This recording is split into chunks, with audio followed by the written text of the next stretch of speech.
સુરત શહેરમાં છેલ્લા 10 દિવસથી વિવિધ વિસ્તારોમાં પીવાના પાણીમાં દુર્ગંધ આવતા મનપા કમિશનર બંછાનિધિ પાણીને ઉકાઈ ડેમમાંથી પાણી છોડવા રજૂઆત કરી હતી, જે સંદર્ભે ડેમમાંથી 24 કલાકમાં 17,000 ક્યુસેક પાણી છોડાયું હતું, જેના પગલે સુરતના રાંદેર અને કતાર ગામને જોડતો કોઝવે ભર ઉનાળામાં ઓવરફ્લો થઈ જતા બંધ કરવામાં આવ્યો છે।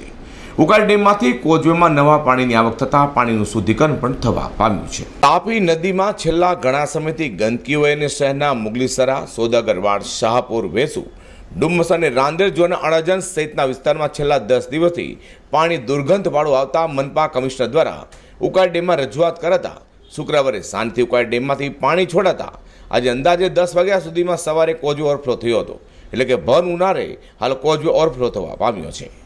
સામાન્ય રીતે ચોમાસા દરમિયાન જ કોઝવે ઓવરફ્લો થતો હોય છે, પરંતુ વહીવટી તંત્રે 17,000 કરતાં વધુ પાણી ઉકાઈ ડેમમાંથી છોડાતા એટલે કે 17,000 ક્યુસેકથી વધુ પાણી છોડવાને કારણે કોઝવે હાલ પાણીથી છલકાઈ જવા પામ્યો હતો।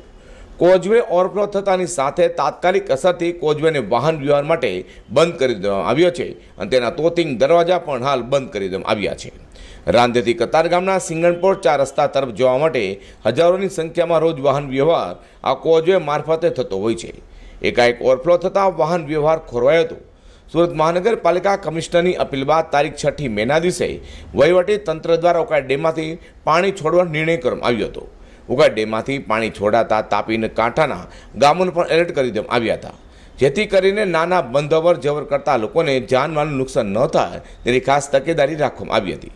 સુરત સિંચાઈ વર્તુળ દ્વારા સુરત અને તાપી જિલ્લાના મામલતદારોને અંગે માહિતી પણ અપાઈ છે।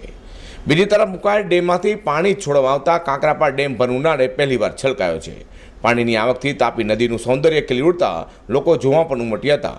કાંકરાપાળ ડેમની ઊંચાઈ 160 ફૂટ છે, પરંતુ હાલમાં 161.80 ફૂટ ઉપરથી પાણી વહી રહ્યું છે। આમ ફરી પાછો આપણે જણાવી દઉં કે હાલ ભર ઉનાળામાં કોઝવે ઓવરફ્લો થવા પામ્યો છે। અઝર કુરશી સાથે પ્રકાશવાળા, G10 ન્યૂઝ।